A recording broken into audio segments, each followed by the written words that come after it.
Bienvenue sur Lucien et Rébus, votre rendez-vous avec l'étrange, l'inexpliqué et le glaçant. Aujourd'hui, nous allons explorer un thème qui fait frissonner, les crimes parfaits, ces affaires jamais élucidées qui défient la logique, la science, et même parfois notre réalité. Mes chers auditeurs, asseyez-vous, baissez la lumière, car ce soir nous plongeons dans un abîme de mystère, un univers glaçant où la justice a échoué, où les criminels semblent avoir échappé à toute conséquence. Oui, nous parlons des crimes parfaits, ces affaires jamais élucidées, ces actes diaboliques qui défient la logique et laissent derrière eux une trace d'effroi. Commençons par une affaire qui glace le sang, l'énigme des îles Flânans. En 1900, 3 gardiens de phare disparaissent sans laisser de traces. Quand les secours arrivent, ils ne trouvent qu'une table mise pour un repas jamais consommé et des journaux de bord qui décrivent une tempête qui n'a jamais eu lieu selon les météorologues. Puis une vague géante, un meurtre suivi de suicide, ou une force inconnue? Jamais personne n'a su, et les îles Flânans restent un lieu hanté par le mystère. Puis il y a l'étrange affaire de la chambre 1046. En 1935, un homme enregistré sous le nom de Roland T. Owen est retrouvé mort dans une chambre d'hôtel à Kansas City. Ligoté, battu à mort, mais il n'y avait aucune trace d'effraction. La police découvre qu'il utilisait un faux nom et qu'il recevait des appels anonymes. Personne ne sait qui il était, ni pourquoi il a été tué. Était-ce un tueur à gages? Une vengeance? Le crime reste irrésolu. Et que dire de l'affaire du tueur du Zodiac, qui hante encore l'Amérique?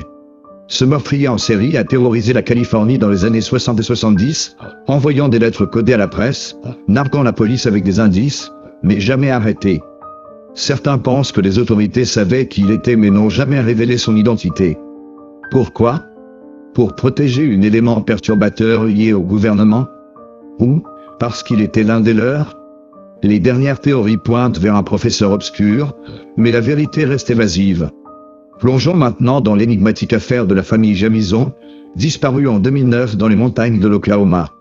Leur camionnette est retrouvée avec leurs affaires, leur portefeuille, même un sac rempli de 32 000 $ en liquide. Mais aucune trace d'eux, jusqu'à ce que leur squelette soit découvert 4 ans plus tard, à peine à quelques kilomètres. On parle de sectes, de rituels occultes, ou encore d'une implication extraterrestre. Oui, car les Jamison croyaient fermement être poursuivis par des entités invisibles. Passons ensuite à l'affaire Intertefek en Allemagne, en 1922. Une famille entière est massacrée dans leur ferme isolée. Les empreintes montrent que le meurtrier a vécu dans la maison pendant des jours après les meurtres, mangeant la nourriture et s'occupant du bétail. Mais il n'a jamais été retrouvé. Était-ce un voisin jaloux? Un vagabond? Ou un assassin si doué qu'il a effacé toute preuve de son identité? Écoutons maintenant l'étrange affaire de l'homme de Somerton, une des affaires les plus bizarres d'Australie. En 1948, un homme est retrouvé mort sur une plage, proprement vêtu, sans papier d'identité. Dans sa poche, un bout de papier avec les mots Tamanchud terminé en persan. L'affaire semble reliée à un recueil de poésie contenant un code que personne n'a jamais réussi à décrypter. Espionnage? Message pour des êtres venus d'ailleurs? Ce crime parfait reste une énigme pour les experts. Et si je vous disais que certains de ces crimes étaient peut-être protégés? Par qui, me demanderez-vous? Des sociétés secrètes, des gouvernements, ou même des organisations au-dessus de tout soupçon? Et si, parfois, il ne s'agissait pas seulement de criminels astucieux, mais d'actes planifiés par des entités que nous ne comprenons pas encore? Les crimes parfaits ne sont pas seulement des énigmes irrésolues. Ils sont des rappels glaçants que l'humanité n'a pas toujours la réponse.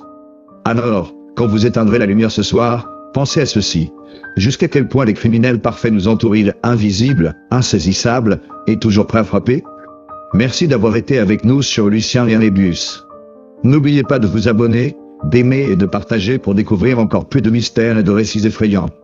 Et surtout, restez vigilants.